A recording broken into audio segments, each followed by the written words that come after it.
함께 기도드리겠습니다. 아버지 하나님, 오늘도 시험에 빠지고 죄에 넘어지지 않으며 주님이 붙드시는 새 힘으로 살아가고자 이 시간 은혜를 구하고 주 앞에 엎드립니다. 아버지 하나님, 오늘 우리에게 새날을 환히 여시고 새 생명도 허락하셨으니 이 복된 하루를 넉넉히 감당하고도 남음이 있을 만한 은혜와 능력과 지혜와 사랑을 이 시간 하늘 문을 여시고 우리에게 부어 주시옵소서.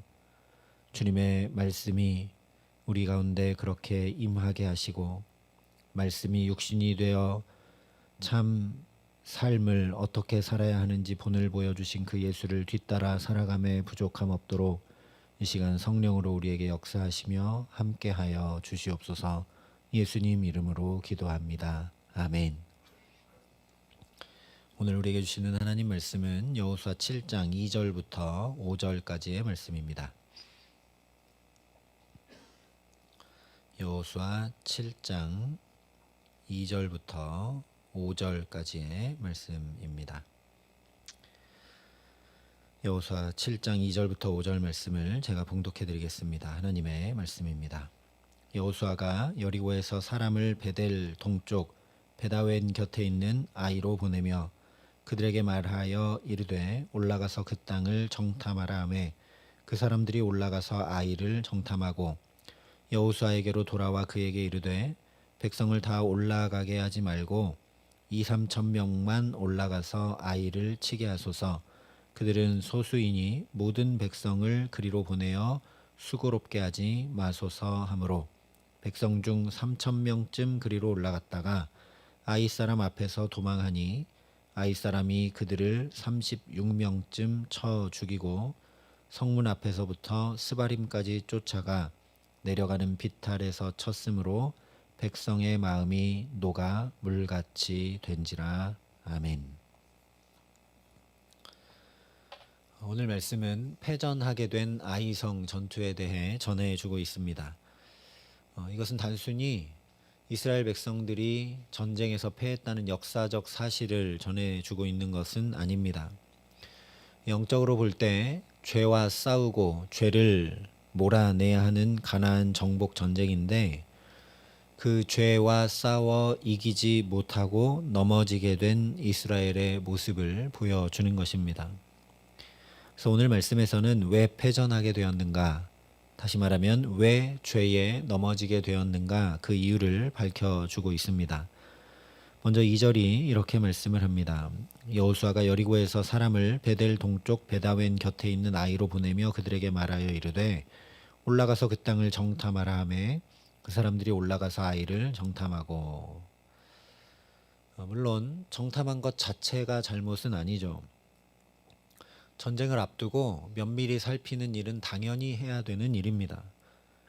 건전하게 상식적으로 판단하고 행할 수 있도록 하나님도 우리에게 지혜도 주셨고 능력도 주셨고 자유의지도 주셨습니다.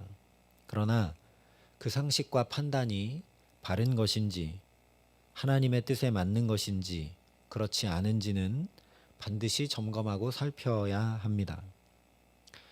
다시 말하면 내가 상식과 판단을 따라 행한 결과가 어떻게 나타나는지 살펴보아야 한다는 것이죠. 예수님도 생명으로 인도하는 좁은 문으로 들어갔는지 아니면 멸망으로 인도하는 넓은 문으로 들어갔는지 이렇게 살피라 말씀해 주셨습니다. 이러므로 그들의 열매로 그들을 알리라. 그래서 오늘 이 정탐의 결과를 3절에 이렇게 말씀해 줍니다. 여호수아에게로 돌아와 그에게 이르되 백성을 다 올라가게 하지 말고 2-3천 명만 올라가서 아이를 치게 하소서. 그들은 소수이니 모든 백성을 그리로 보내어 수고롭게 하지 마소서 하므로. 이것이 제대로 판단한 것이고 호기로운 믿음의 보고인 듯 보이지만 다시 살펴보면 믿음의 보고가 아니라 인간적인 보고, 여리고성의 승리에 도취해서 아이성을 얕잡아 보는 교만의 보고인 것을 알게 됩니다. 그냥 단순히 생각해봐도 만약에 아이성에 있는 사람들이라면 어떻게 했을까요? 여리고성이 이스라엘 백성들이 7바퀴 돌고 무너져 내리고 거기가 진멸당했다라는 소식을 아이성에서 들었다면 당연히 더 철저하게 대비하고 더 철저하게 대비했을 겁니다. 그런데 오늘 이스라엘은 여기를 정탐해 보더니 뭐 저 정도면 한 2, 3천 명이면 되겠습니다. 얘기를 한 거죠. 눈에 보이는 대로 숫자의 많고 적음을 따라 자기들의 경험과 판단대로 보고합니다. 그러니 이 정탐은 사실 40여 년 전에 가나안 땅을 정탐했던 것과 하나 다를 바 없다라는 것을 알게 됩니다.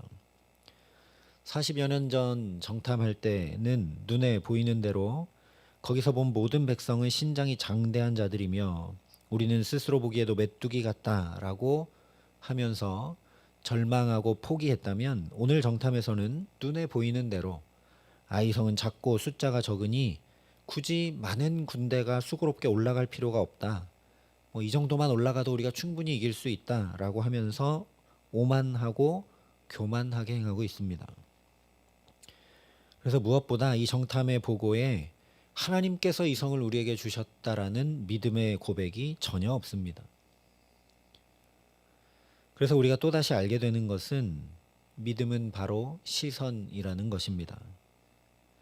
내 눈에 보이고 내 귀에 들리는 대로 듣는 것이 아니라 부단히 하나님 보게 하시고 듣게 하시는 것을 보고 듣는 것이 바로 믿음이라는 이야기입니다.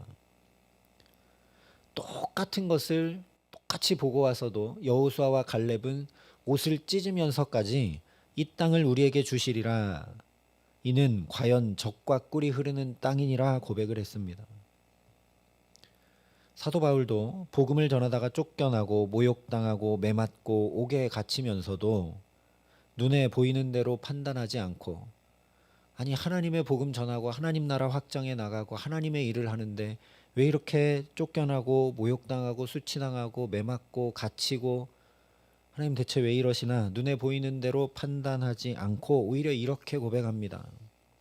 우리 주 예수 그리스도로 말미암아 우리에게 승리를 주시는 하나님께 감사하노니 그러므로 내 사랑하는 형제들아 견실하며 흔들리지 말며 항상 주의 일에 더욱 힘쓰는 자들이 되라. 이는 너희 수고가 주 안에서 헛되지 않은 줄을 알미라. 이 사도 바울의 고백에서 가장 중요한 것은 우리 주 예수 그리스도로 말미암아라는 첫 마디입니다. 내가 지금 매맞고 옥에 갇히고 고생하고 수치를 당하고 하는 것은 예수 그리스도로 말미암은 것 아니면 아무 소용없는 헛된 일이라는 고백이죠. 예수님 매맞기도 하셨고 갇히기도 하셨고 수치당하기도 하셨으니 그 예수의 길을 나 같은 자가 뒤따라갈 수 있는 것 말할 수 없는 영광이다.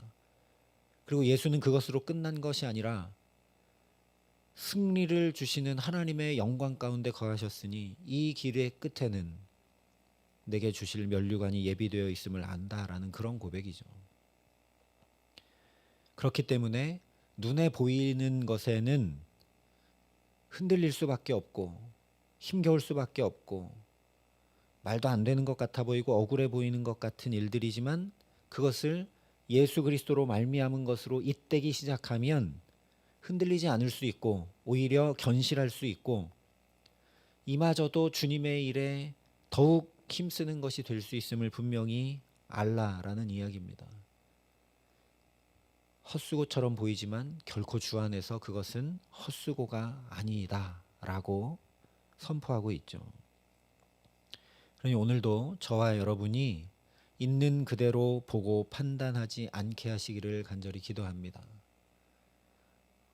헛돼 보이고 허망해 보이고 연약해 보이고 억울해 보이고 수치당하는 것처럼 보이는 그런 일들이 예수님에게 잇대어져서 정말 주님께 더 가까이 있는 것이구나.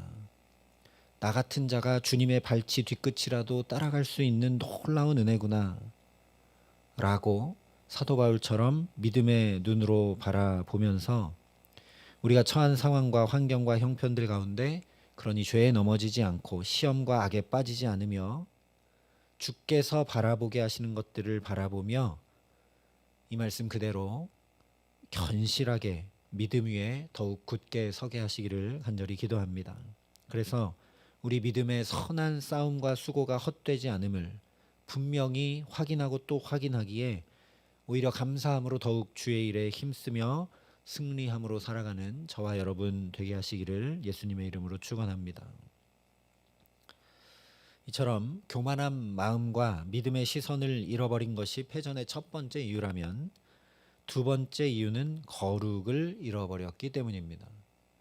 거룩은 구별됨과 제자리에 있음이라는 두 가지 의미가 내포되어 있음을 여러 차례 말씀을 드렸습니다.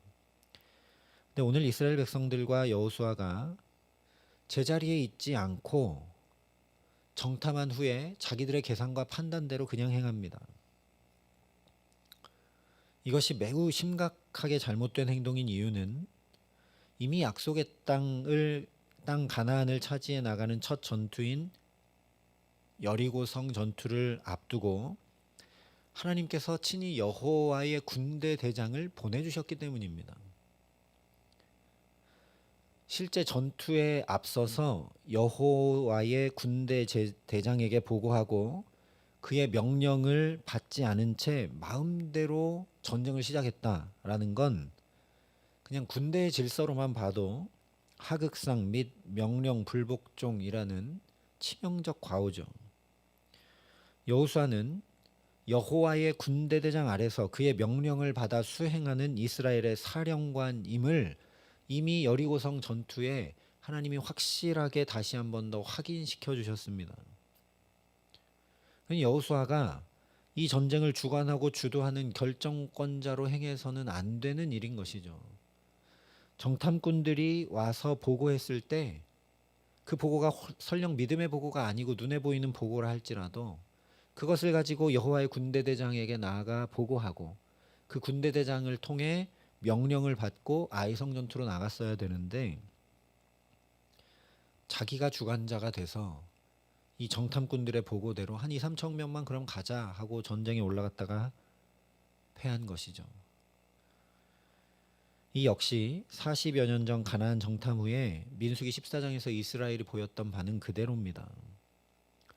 정탐하고 와서 믿음을 보이지 못하고 원망하고 불평하는 이스라엘을 향해서 하나님께서 아말렉인과 가나안인이 골짜기에 거주하나니 너희는 내일 돌이켜 홍해 길을 따라 광야로 들어갈지니라 말씀하셨습니다. 이것은 너희가 정탐하고 못 들어가겠다고? 그러니까 너희는 광야에서 그냥 돌다가 인생을 마쳐라. 하나님이 벌을 내리신 것이 아니라 지금 이 상태로 가나안 땅으로 이스라엘 백성들이 올라가면 거기 강한 아말렉인과 가나안인이 골짜기에서 맞서 싸움을 하게 될 것이기 때문에 반드시 패할 것이기 때문에 거기로 절대 가지 말고 홍해길을 따라 광야로 다시 나가라. 긍휼과 자비로 말씀해 주신 것입니다. 그래서 그뿐만 아니라 아예 이 일이 형통하지 못하리라 경고하셨고 여호와께서 너희 중에 계시지 아니하니 올라가지 말라. 너희 대적 앞에서 패할까 하노라. 패할 것까지 다 알려주시며 경고해 주셨습니다. 그럼에도 불구하고 이 명령에 불복종한 채 이스라엘이 자기들은 이제 회개했습니다. 하나님 잘못했습니다. 라고 하면서 기어코 스스로 가나안 땅으로 올라가서 큰 참패를 당하고 맙니다. 이 모습과 오늘 이스라엘과 여호수아의 모습이 똑같다라는 거죠. 하나님의 명령을 전혀 따르지 않고 그냥 자기들이 생각할 때 이렇게 올라가면 이길 것 같으니까 자기들이 생각할 때 이제 이 정도 회개했으니까 가면 되겠지. 하나님 약속 믿고 우리가 가겠다고 하면 되겠지 하고 그냥 가는 거죠. 만약 여호수아가 하나님의 진군 명령을 기다리며 엎드리기만 했어도 자기의 자리가 여호와의 군대 대장의 명령을 받아 수행해야 되는 그 자리라는 걸 잘 알고 지켜 구별하기만 했어도 아이성의 패배는 없었다라는 겁니다. 처음 에덴 동산에서부터 인간은 자기의 자리를 지키지 않고 하나님과 같이 되려고 하다가 하나님 없이 내 마음대로 모든 것을 주관하며 살려고 하다가 죄에 넘어지고 맙니다. 우리도 내가 주인이 되어서 내가 주관하고 내가 감당하며 살아가려고 하면 그 자체로 얼마나 수고롭고 무거운 짐입니까? 결국 감당하지 못하고 넘어질 수밖에 없는 것입니다. 그리고 그렇게 자고하며 스스로 살아갔던 사람들이 바로 가나안 주민들이었죠.